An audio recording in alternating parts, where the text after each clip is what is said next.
Alright, here's another video of the AK47 airsoft gun I have, and I'm not going into any of the how to work it this time. It's strictly on cosmetics. I'm not a big fan of the wood on it.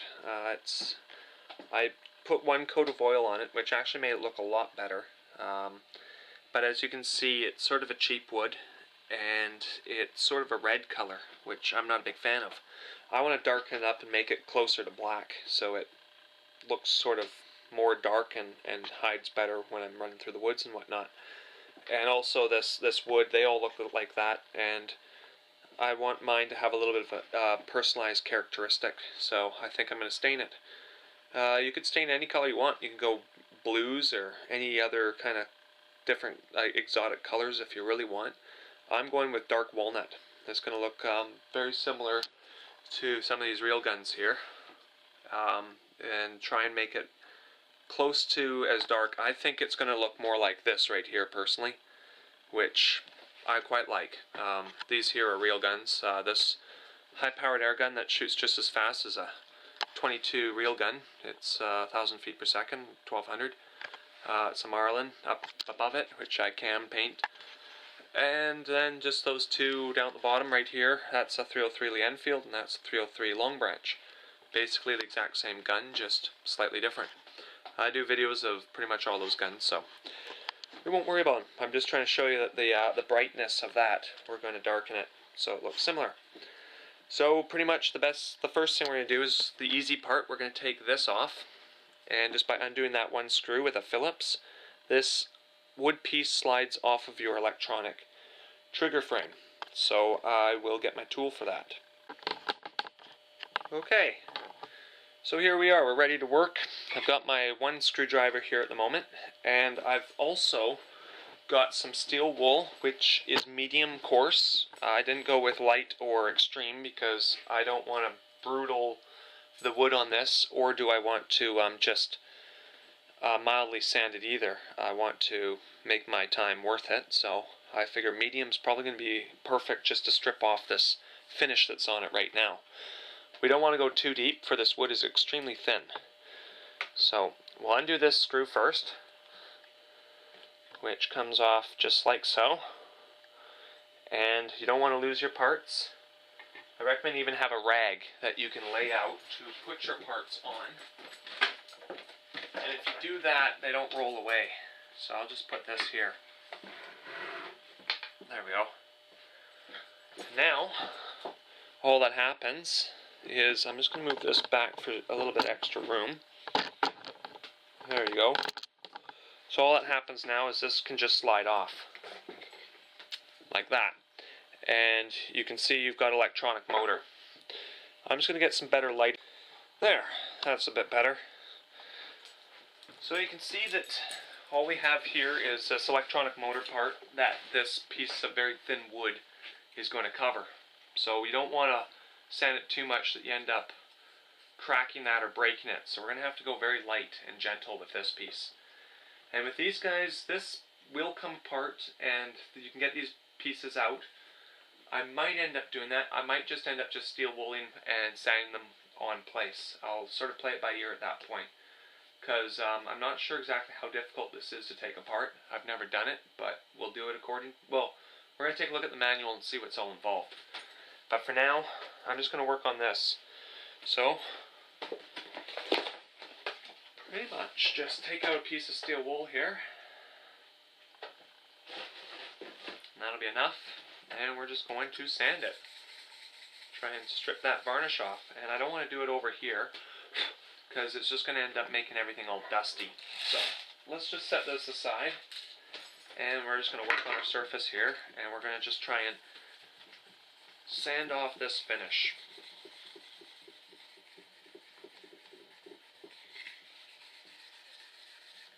So I'm going to work on this for a bit, and I'll show you the next stage. So we've got this almost all the stain off, which I'm happy with. I don't mind if a little teeny bit of red shines on through. I just want to really darken it up and make it a lot darker than it is. So just basically so it's rough, that stain will hopefully take in.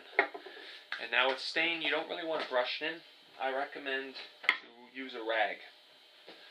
The reason you want to use a rag is you'll get your coat on there a lot more even than having streaks of the paintbrush. So we're just going to take a flat head and open up our stain here. Actually, I'm going to shake it, my stain first. The reason I'm going to shake it is because, just in case there's some sedimenting going on, I don't really know, so just to make sure, give it a good shake. I'm sure it can't hurt. You might not need to shake the can, I really don't know, I'm just doing that as a precaution. So, there we go. We've got a real dark oil. So, I'm going to set this here, and set that there, and start off by dipping some of this in and rubbing it in, I guess.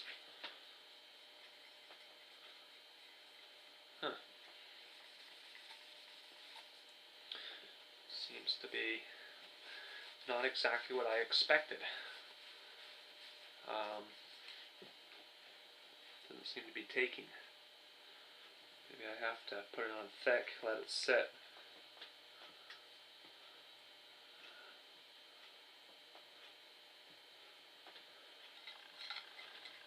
I'm really not sure. I'm not gonna lie, this is actually probably one of the first times I've tried staining wood before. So this is my first attempt. And I'm just going by with sort of vague memories of shop class in school. And it seems to not be quite as I remember it, but we'll see. Just see what we can do here.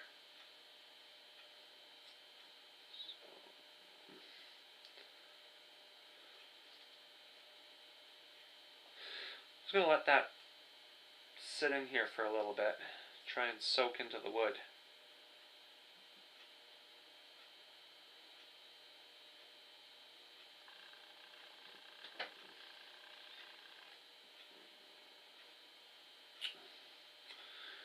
Set that down. So we'll let that sit for a little bit. I'll probably be putting on another coat. I actually don't even know if this is going to take. It's my first attempt of this. So we'll let that sit for a bit and see. Alright, so while we're letting that sort of be stained or dry or do whatever it is it's doing, we're going to take these two wood sections off. It's really simple. I found out how to do it. So right here, there's one screw. Just that screw there. It's the only thing you need to do. You take this and you... Sorry, I'm just turning off the screw so it comes out. And I don't want to lose it, which I just dropped. There we go, we got it. I'm going to put that over with my other screw. So I've taken now this one screw out. Now all that happens is this will slide forward. This metal plate slides forward. And these wood pieces just come off. Set that one there. And we're just going to swing out our front stock. And we'll take this one off. As simple as that. And that piece goes. Now this metal piece, you're going to need that. That's going to hold your wood block back on. That piece fits on right over here. I will show you that when we worry about that later. You just don't want to lose it. So set that down aside. Simple as that. And I'll put my two screws there where you don't lose them. So we're going to start sanding these guys. Get all that varnish off so we can put our dark stain on it as well. And we're going to have to put, I can already tell, multiple coats. So I'm going to go ahead and steel wool these guys up and try and get them all this varnish stuff off them. So yeah, I'll click on to the next part. So I've gone ahead and decided that actually trying to stain this is a waste of my time, which I guess is just a learning experience, so whatever. I'm going to paint them. I'm not going to sit around here trying to stain this shit. It's obviously not taking. As you can see, all I've done is just darken the grain. It's garbage. So that's okay. I'm just going to go ahead and use a flat black and just spray them. Spray them both flat black, and that'll take care of my problem. I just want them really dark. I do not want them showing the wood. I don't like the wood on these AKs. They all look so, well, they all look the same, and I want mine to be distinct. I want to be able to throw mine among a pile and be able to grab mine because I know what it is, or because, like I said, I've made it unique. So yeah, I'm just going to go ahead and just paint them. So yeah, we're going to scrap this this staining thing. It's just wasting my time. I'm getting frustrated. And quite frankly, I don't think I really know what I'm doing here. So I'll leave that to the pros. Let them deal with their stains. That is given up. We're going to paint these. So let's get on to the next part here. I'm just going to finish taking off this crappy old finish on them. And we're going to go ahead and paint them with something.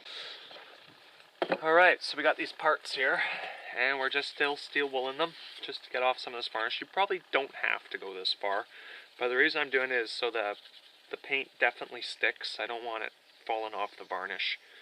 Some paints don't like to stick to other paints. I don't know what they used on this.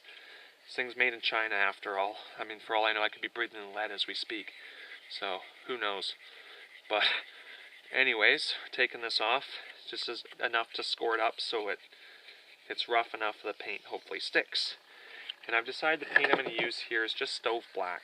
The reason for that is it's enamel paint. It's strong enough to hold, and it's flat black. It does not have any luster, no gloss shine. So when I'm running through the woods, you're not going to see me. You won't see my shiny gun. So that's why we're using this paint. You can use pretty much any color you wanted. You could use almost any paint if you really wanted. It's all personal preference from here as far as color goes. I mean, you want a hot pink AK47, by all means, this could be done. But me personally, pink makes me just outright nauseous, so I never have a pink gun. I like this stove black. So here we go.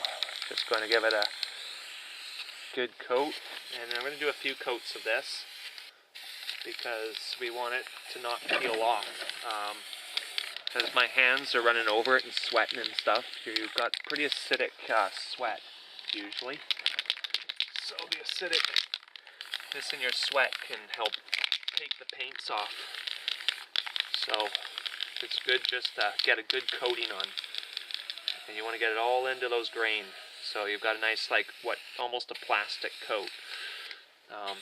You can always sand it down. Different effects if you wanted. You could do multiple coats with sand down and then another coat, and then you get this multi-layering effect, which kind of looks cool. But me, I just want it to basically suit my needs here. So we're just going to let that sit and dry once I've got a good coat on. Just trying to get a 360-degree layer of paint on it. And we will flip them and paint the inside of these two for sure, just so it looks better. The handle's not as important because all the parts will be hidden, and you don't really want to get paint on your motor control or anything like that. So I recommend not painting the insides of that. The only reason I'm painting the inside of these is just to give a full coating all the way around so it doesn't start to chip around the edges. Now we're outside, so this paint kind of dries quick, which is good. And you can just put a few more layers, and that'll pretty much be it. I like I like this Butone barbecue black because it dries fast. It's decent and it's cheap. I mean, $7.49 for a can of it. You could probably do about 7 AKs with one can. So there you go. I'm just going to let this dry. I'm going to probably do one more coat, and then I think we'll be pretty much ready to assemble the gun. So, hang tight. Okay, so I guess we're ready to put this thing back together now that we've got the parts painted. So first thing I'm going to do is put the handle in. And this paint isn't absolutely dry yet, but it's pretty close to it.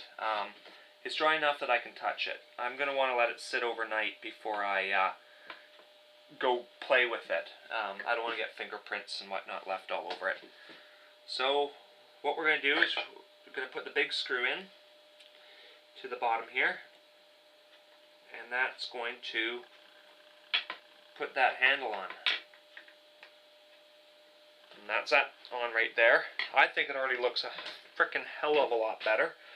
So that piece that came off when you took it apart, that metal piece goes onto that part there, and we want to slide that as much forward as it'll go, and we want to, plop that piece of wood in there and push it back together. So that goes on there. And you want to take your tapered end, that end is wider than that end, so you take your tapered end, and that end, the fat end I should say, goes into here and slides into place there. And that looks good. Then we take this part, and that's going to slide back into place. Oops. We want to make sure this piece gets on there right. So I'll put this piece on first. He goes on like so. And that one goes in place like that. And then you take your little teeny screw, and we're going to put it in place. And our gun is back together. And as you can see, I'm going to want to just touch that up little area there that I just scratched because my finger's on slightly wet paint. But it's not the end of the world. So I'm just going to thread that screw back in because we don't want to have our front end come off. And then this is just cosmetics. It's normally these are a lot longer. They're about the A long, and it's for cleaning out your barrel. And there'll be a thread on the end. The SKS has them, and AK47s have them. But this is just for show, and it just basically clicks into here. So, like that. And there you go. The AK47 is now all black, and I think it looks a hell of a lot better. Now I could have gone out and got the ABS version of this gun, yes, and I could have had all plastic stocks, but I like the wood. I think it's better quality, so I decided that I'd just paint it black to make it aesthetically to how I wanted, but also I've got my full durability of basically what wood has to offer. So there you go. Just see if we can get some better light on here. So there you go. That's the black AK47, and I personally think it looks a lot better. Just show you maybe in a way that I don't know if you guys can see with my lighting here, but I think it looks pretty good. So there you go. Yeah, I hope some of you find that entertaining and sort of inspires some others. Cool. Thanks for watching.